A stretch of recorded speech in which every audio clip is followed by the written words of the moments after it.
Muy buenas noches, queridos hermanos, ¿cómo estáis? Qué gusto volver a estar con vosotros en este tiempo de hermandad, de estar juntos, de compartir unos con otros, aunque sea online como se está haciendo ahora. Para los que habéis conectado recién en esta conferencia, soy Jorge Álvarez, soy pastor de la Iglesia Alianza en Barcelona, aquí en España, y es una alegría muy grande poder compartir con vosotros. Gracias a toda la organización por haberme invitado y para mí es un gozo. Acompañadme en unas palabras de oración, por favor. Vamos a orar. Padre, Señor, es mi ruego en el nombre de Jesucristo que tú esta noche hables al corazón de cada persona en este lugar. Padre, da herramientas a tu pueblo para que enfrenten esta situación difícil, distinta, esta nueva realidad. Te pido que capacites, que formes a tu iglesia para enfrentar con eficacia esta nueva realidad. Te pido, Señor, esto para tu gloria en el nombre de Jesucristo. Amén. Amén. El título de este mensaje es La Iglesia y la Nueva Realidad. La Iglesia y la Nueva Realidad. Y quiero hablarles un poco de cómo la Iglesia enfrenta también una nueva realidad. Y vamos a hablar del inicio de la Iglesia. Como sabéis, la Iglesia se inicia con la venida del Espíritu Santo, lo cual transformó la Jerusalén de su tiempo. Viene el Espíritu Santo, se inicia la iglesia, luego de una magistral prédica de Pedro, miles abrazan al Señor. Una comunidad de creyentes surge en medio de Jerusalén.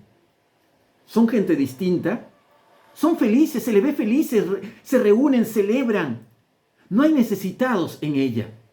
Hombres y mujeres son transformados.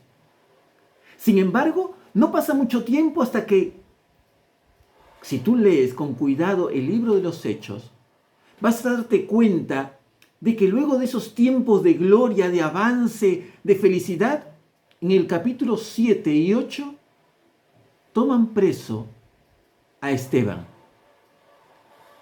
Esteban desarrolla una manifestación, una predicación increíble.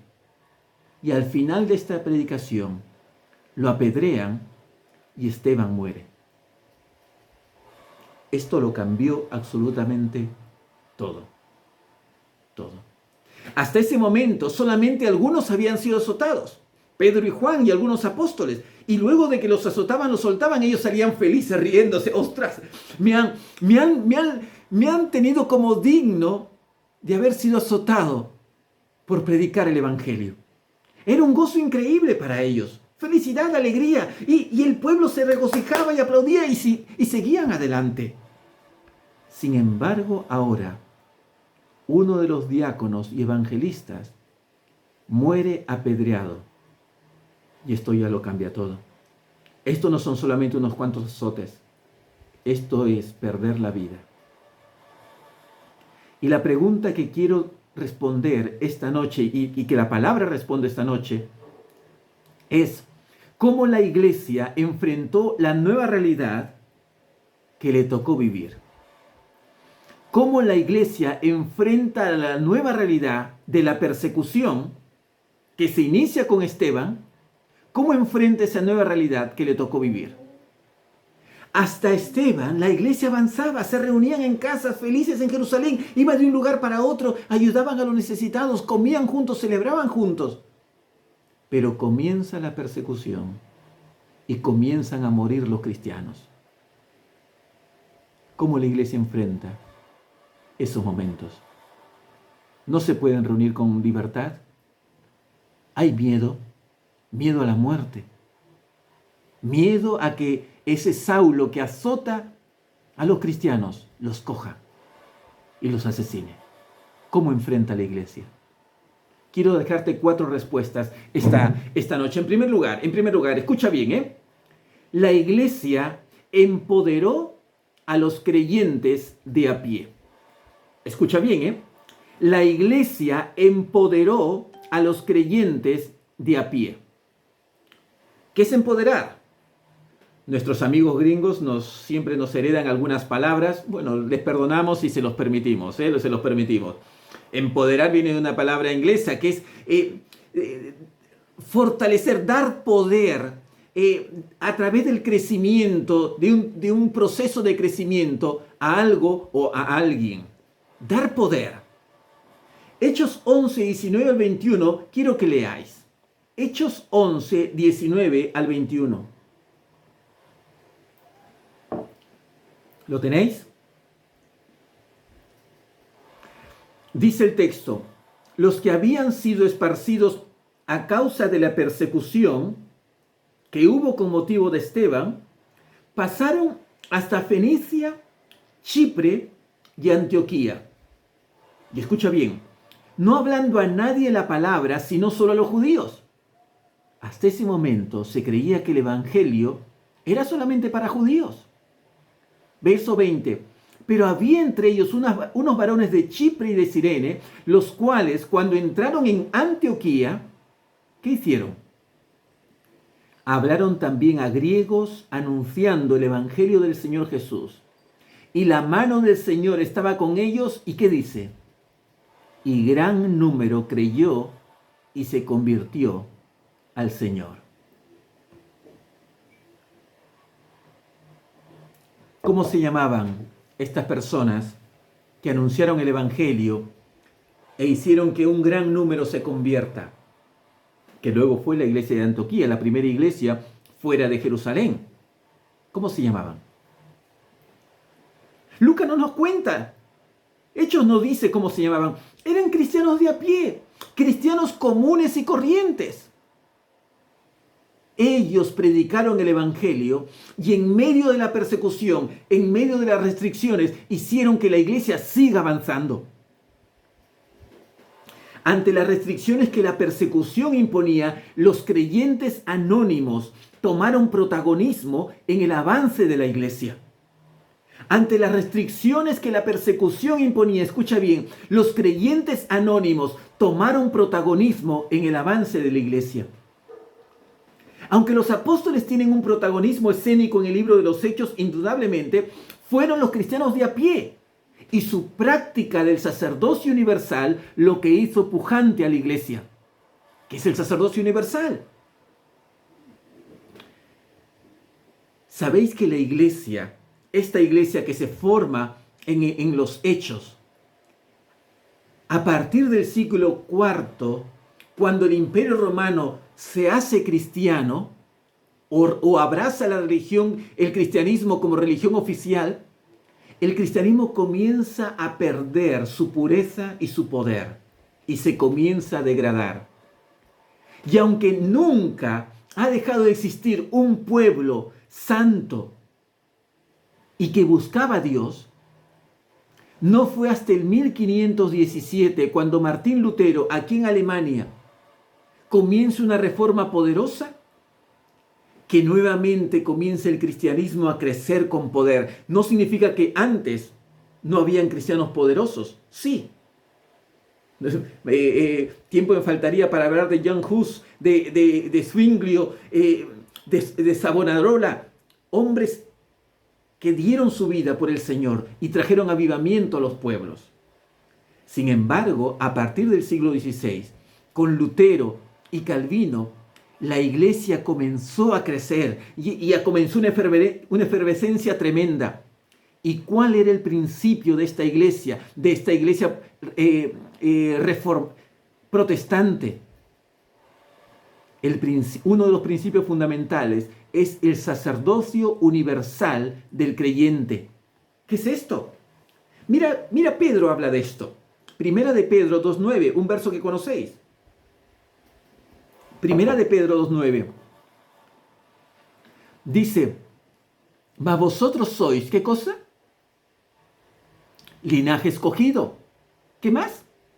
Real sacerdocio, nación santa, pueblo adquirido por Dios, para que anunciéis las virtudes de aquel que os llamó de las tinieblas a su luz admirable. Real sacerdocio. ¿Y a quién se los dice? Esto te lo dejo para tu casa. El mismo capítulo, Primera de Pedro 2, pero verso 1, y el verso 2 dice, esto lo sabéis, Desead como niño recién nacido la leche espiritual no adulterada, para que por ella crezcáis para salvación. ¿A quién está diciendo que deseen esto? ¿La leche espiritual no adulterada? Al cristiano de a pie, al cristiano anónimo, al que asiste a la iglesia. Y es a ese cristiano de a pie anónimo que asiste a la iglesia que el Señor le dice, que Pedro le dice, tú eres un real sacerdote. Tú eres un sacerdote. Tú eres un líder en la iglesia del Señor. Tú no necesitas del pastor para ministrar a otros. Tú no necesitas del pastor, del profeta para predicar el evangelio a otros. Tú puedes predicar el evangelio a otros. Y en este tiempo de pandemia, el cristiano de a pie es el que tiene que hacer la obra de Dios. Para mí es un tiempo glorioso, porque mi rol como pastor es motivar al cristiano de a pie a que en ellos está ahora la obra de Dios. Los pastores, aunque seguimos predicando, perdemos un poco de protagonismo, porque ya no estamos predicando en los templos. Bueno, no sé en Centroamérica. Sin embargo, la iglesia sigue viva, porque la iglesia no es el pastor, es el rebaño, es el pueblo de Dios. El Señor nos dice, somos llamados a formar creyentes maduros que no dependan del pastor y la iglesia para vivir la misión que Dios nos ha dado. Somos llamados a formar creyentes maduros que no dependan del pastor y la iglesia para vivir la misión de Dios. Efesios 4, 11 al 14. Efesios 4, 11 al 14.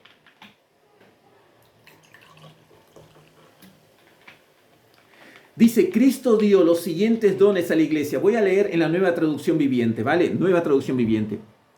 Cristo dio los siguientes dones ministerios a la iglesia. Están los apóstoles, los profetas, los evangelistas, los pastores y maestros.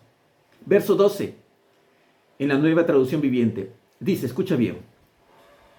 Ellos tienen la responsabilidad de preparar al pueblo de Dios para que lleve a cabo la obra de Dios y edifique a la iglesia. ¿Quién lleva a cabo la obra de Dios y edifica a la iglesia? El pueblo de Dios. Nosotros los preparamos para que ellos hagan la obra.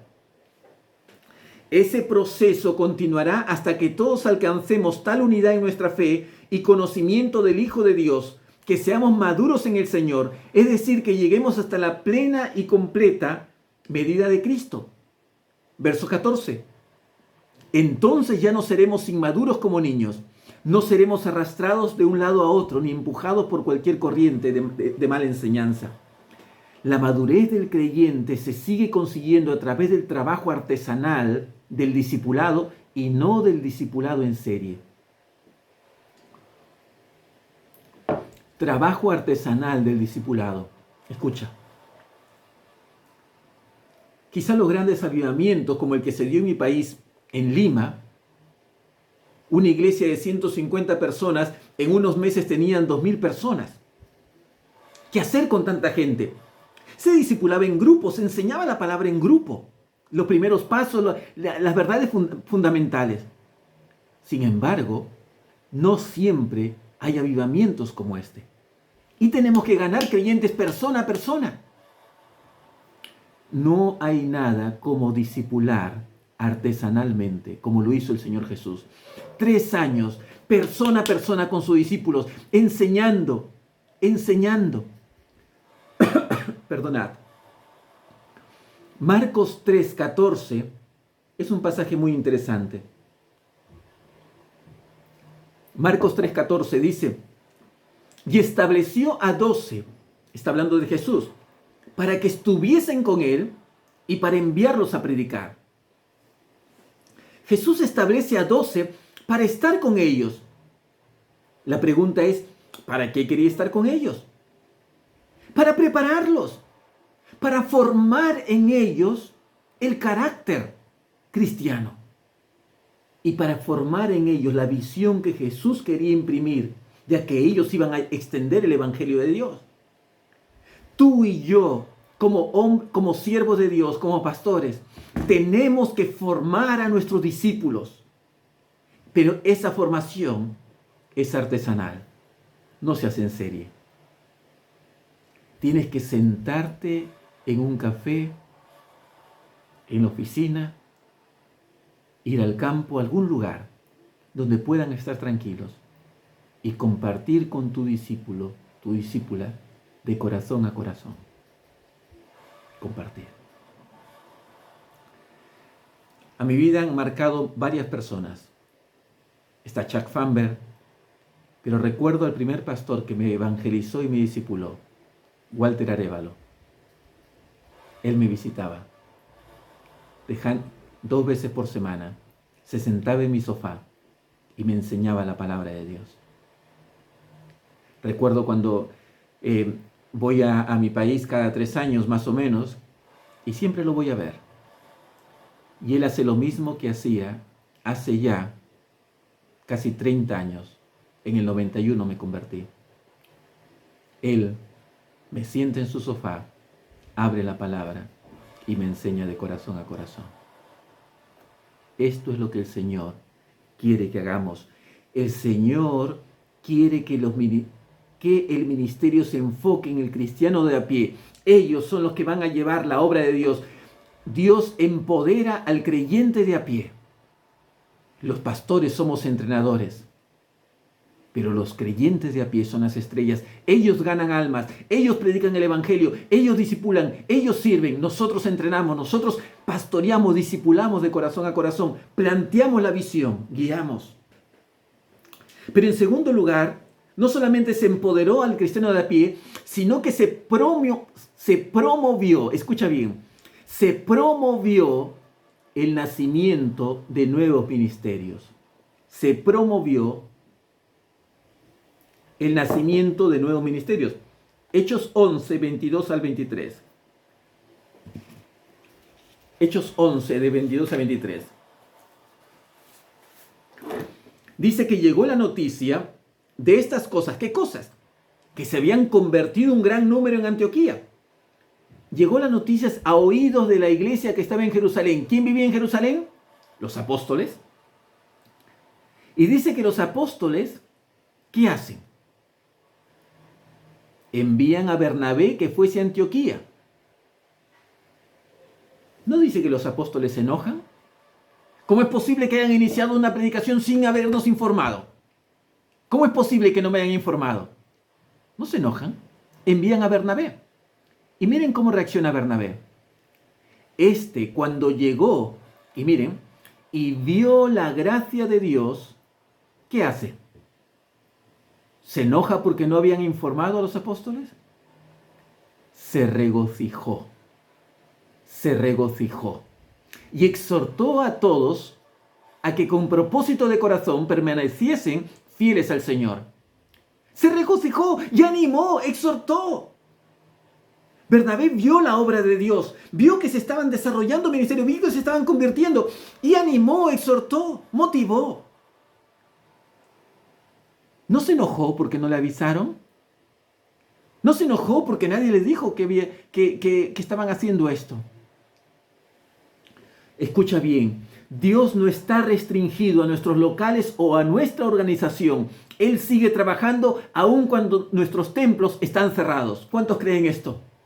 Dios sigue trabajando aun cuando nuestros templos están cerrados. El rol de líder es discernir lo que Dios está haciendo para promoverlo, potenciarlo y estimularlo. Tú estás puesto para mirar y observar lo que Dios está haciendo, para poder estimularlo, promoverlo, potenciarlo. Ese es nuestro rol. La iglesia es poderosa cuando nosotros potenciamos los ministerios que Dios va desarrollando, porque es Dios quien desarrolla los ministerios, es Dios quien levanta un ministerio. Mira Hechos 18, 24, 26, la historia de Apolos.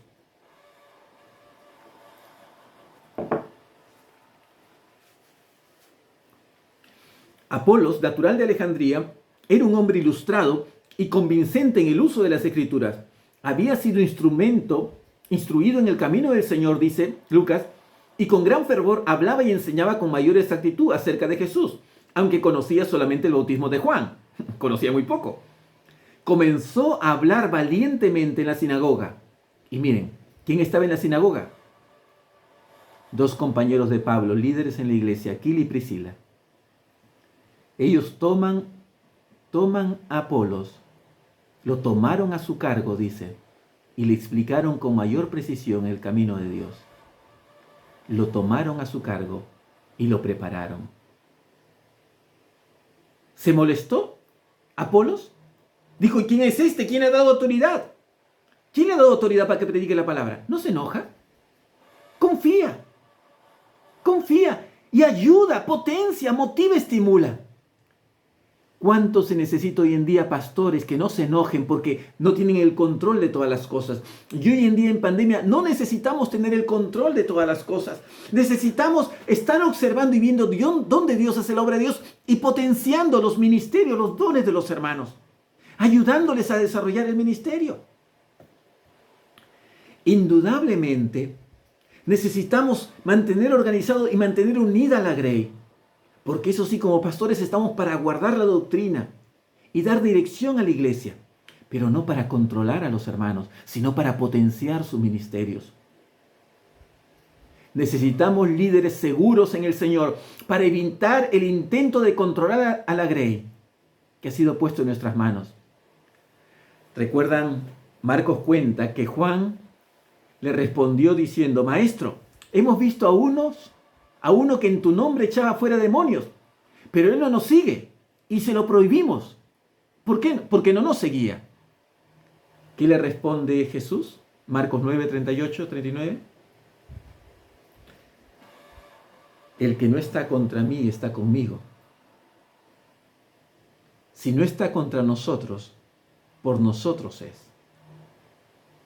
Mis hermanos, ni Jesús se enojaba porque había gente haciendo el ministerio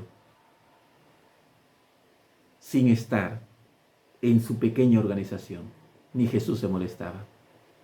El gozo de todo líder es ver a cada creyente desarrollando al máximo su potencial ministerial. Ese debe ser nuestro gozo. Te animo, líder, te animo en esta parte que es fundamental. ¿Qué es fundamental? Te animo. Sé que vivimos en una sociedad de control, donde todo se controla. Donde si alguien hace algo sin haber pedido consentimiento, nos enojamos, nos molestamos. Pero nuestro Señor Jesús no era así. Nuestro Señor Jesús no controlaba. En ese sentido, nuestro Señor potenciaba, estimulaba. Indudablemente, si hay alguien que simplemente no quiere informar y no quiere compartir con el encargado de la iglesia, indudablemente se nota un corazón rebelde. Y se habla, y se expresa, que es importante estar unidos y seguir al que Dios ha puesto en este momento, informar. Pero que el cuidado que debemos tener no impida el potenciar y estimular la obra de Dios. En tercer lugar, la iglesia enseñó que nuestra fe siempre ha avanzado en medio de la adversidad. En primer lugar, la iglesia empoderó a los creyentes de a pie. Es lo primero, empoderó a los creyentes de a pie. En segundo lugar, promovió el nacimiento de nuevos ministerios. En tercer lugar, enseñó que nuestra fe siempre ha avanzado en medio de la adversidad. Hechos 8:1. Dice, Saulo estaba allí dando su aprobación a la muerte de Esteban. Aquel día se desató una gran persecución contra la iglesia en Jerusalén y todos, excepto los apóstoles, se dispersaron por las regiones de Judea y Samaria. Una gran persecución y se dispersan todos. Pierden su casa, pierden sus posesiones y se dispersan. Escucha bien. Siervo del Señor, sierva del Señor, escucha bien. Jamás el cristianismo ha necesitado que todo vaya bien para avanzar. Jamás el cristianismo ha necesitado que todo vaya bien para avanzar. Jamás. Al contrario, se ha crecido ante la adversidad. Se ha hecho grande ante el sufrimiento. Ha fructificado en medio del dolor. Tertuliano, un hombre de Dios del siglo II, decía, la sangre de los mártires es la semilla de nuevos cristianos. La sangre de los mártires es la semilla del nuevo cristiano. El cristianismo en su época de mayor crecimiento fue la época de mayor sufrimiento. La época de mayor crecimiento del cristianismo fue en la época de mayor sufrimiento. Jamás la prosperidad ha sido potenciador de espiritualidad. Escucha bien, jamás la prosperidad ha sido potenciador de la espiritualidad. Y no sé si puedes estar de acuerdo con esto. No hay como el sufrimiento para afinar nuestra fe y fortalecer nuestro clamor. No hay como las oraciones que hacemos cuando estamos sufriendo. ¿Cuántos dicen amén? No hay como las oraciones que hacemos cuando estamos sufriendo. No lo hay. Conversaba con un amigo hace algunos años, que había pasado tiempos complejos, difíciles, y me contaba cómo oraba y cómo ayunaba, hasta que encontró un trabajo. Ganaba muy bien, muy bien. Su esposa también. Diezmaban muy bien. Pero él me decía, Jorge, en una de mis conversaciones con el Jorge, todo me va bien.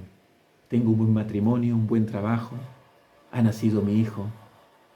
Sin embargo, mi vida espiritual no es la misma. No soy el mismo. Como que tanta comodidad hace que mi pasión por buscar al Señor no sea la misma.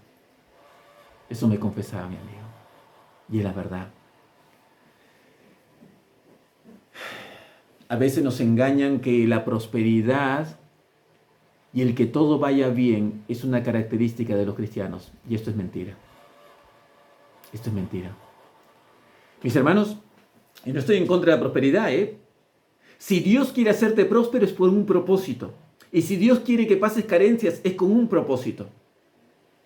Pablo dice, he aprendido a vivir en abundancia y a tener necesidad. Ninguno de los dos lados está mal. Lo que es incorrecto es pensar que la voluntad de Dios es que seamos prósperos siempre en todos los ámbitos de nuestra vida. Bueno, prósperos espiritualmente sí, con gozo sí. Pero a veces vamos a pasar sufrimiento. A veces vamos a pasar dolor. Los hombres y las mujeres de Dios, lee Hebreos 11, la última parte, cuando habla del sufrimiento de los profetas. Los hombres y las mujeres de Dios también sufren, mis hermanos. Pero en cuarto lugar, la iglesia aprovechó las nuevas vías abiertas para la misión de Dios. La iglesia aprovechó las nuevas vías abiertas para la misión de Dios. Hechos 13, 1 al 3. Dice, Hechos 13, 1 al 3. ¿Cuántos minutos voy? 27 minutos. Había entonces en la iglesia que estaba en Antioquía profetas y maestros. Bernabé, Simón, que se llamaba Níger, Lucio de Cirene, Manaén, el que se había criado junto a Herodes, el tetrarca, y Saulo. Ministrando estos al Señor y ayunando, dijo el Espíritu Santo, apartadme a Bernabé y Saulo para la obra a que los he llamado. Entonces, habiendo ayunado, oraron, les impusieron las manos y los despidieron. Comienza la primera empresa misionera en la iglesia del Señor, establecida claramente por la iglesia. Comienza la primera empresa misionera. La persecución produjo una iglesia entre los gentiles. Antioquía era una iglesia entre los gentiles. No, los de Jerusalén no pensaban que entre los gentiles iba a haber una iglesia. Pero Antioquía lo fue. La persecución produjo esto. Hasta ese momento era impensable. Y esta nueva iglesia ahora es desafiada a enviar misioneros al mundo gentil y envían a Pablo y Bernabé. Nunca había existido hasta ese momento un emprendimiento igual que la iglesia envíe misioneros de esta manera. Perdonad.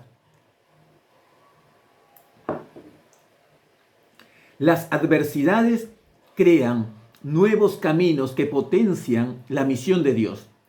Las adversidades crean nuevos caminos que potencian la misión de Dios.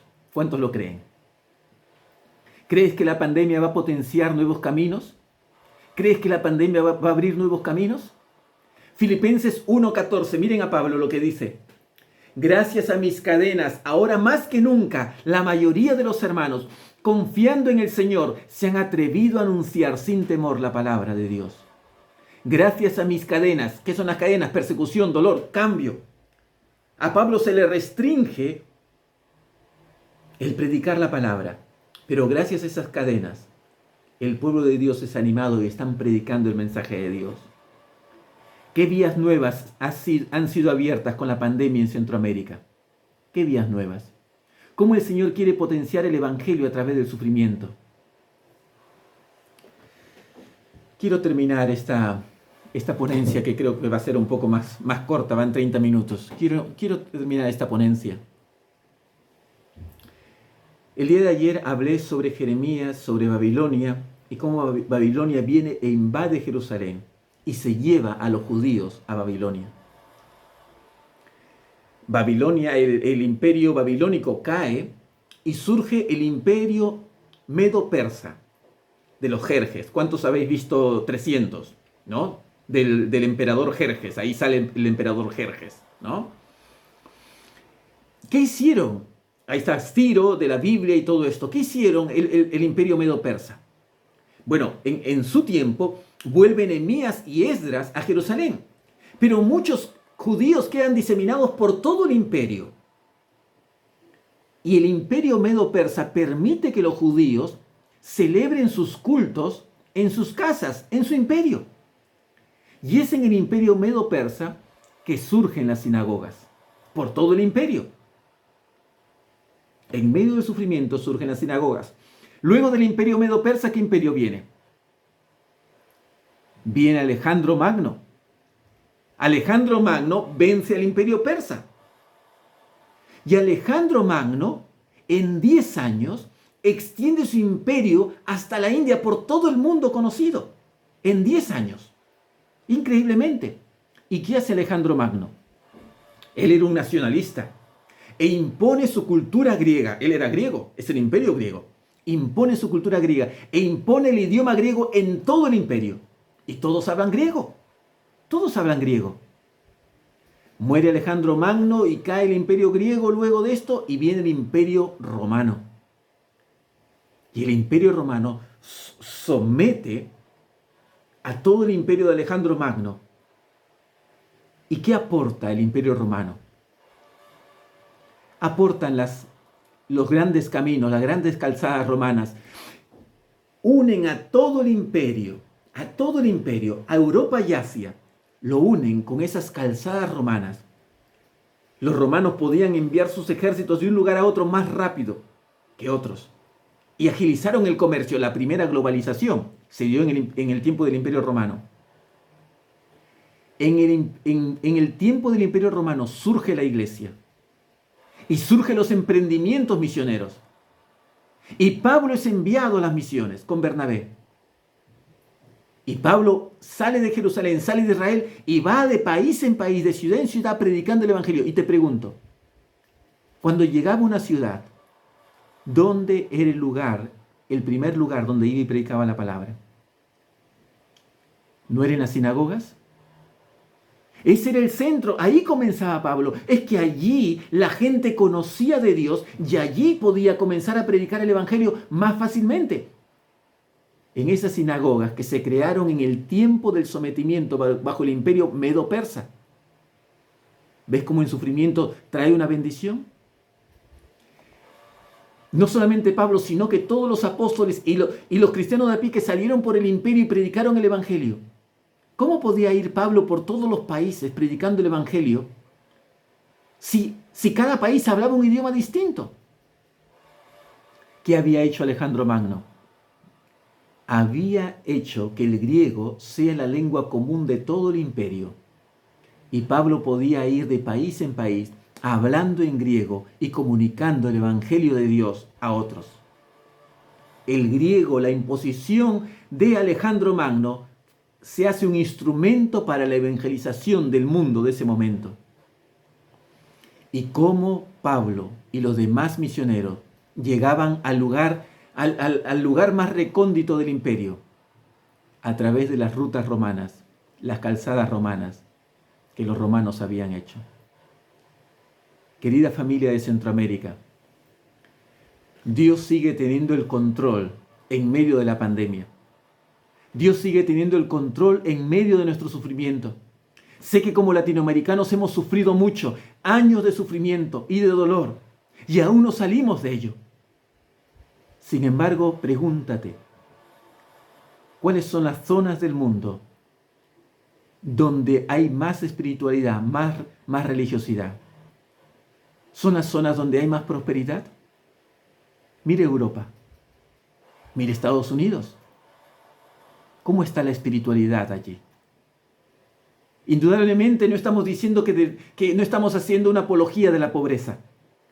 Nosotros los cristianos, los evangélicos, los protestantes, somos gente trabajadora. Tenemos que ser gente trabajadora y tenemos que salir de la pobreza, porque no es la voluntad de Dios. Aunque las carencias a veces van a venir, pero Dios siempre va a proveer, pero tenemos que trabajar. Sin embargo, escucha bien, las comodidades y las riquezas no van a bendecir, no van a potenciar la espiritualidad en nuestros pueblos.